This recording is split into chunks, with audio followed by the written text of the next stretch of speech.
मारेगाव तालुक्यातील बोटिणी इथं रस्त्याचे काम सुरू करण्याच्या मागणीसाठी 3 दिवसांपासून आमरण उपोषण सुरू करण्यात आलं आहे। आंदोलनाकडे ग्रामसेवकाकडून दुर्लक्ष होत असल्याचा आरोप यावेळी करण्यात आला।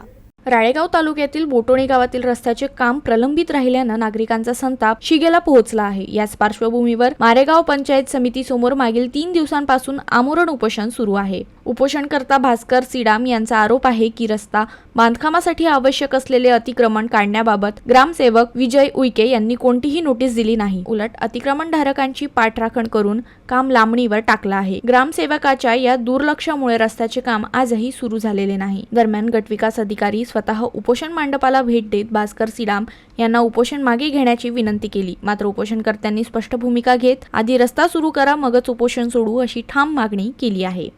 रस्त्यावर सरकारी रस्त्यावर पक्के घरकुलाचं बांधकाम केलेलं आहे आणि ते तक्रार देऊन सुद्धा सचिव आणि गटविकास अधिकारी ते कुठल्या प्रकारचं बांधकाम थांबवलेलं नाही आहे। आज माझा रस्ता जाणं येणं बंद झाला आहे, रोखलं आहे। जाणं येणं बंद झाल्यामुळे मी कुठून जाऊ म्हणून मी पहिले लिहून दिलं होतं पहिले उपोषणामध्ये।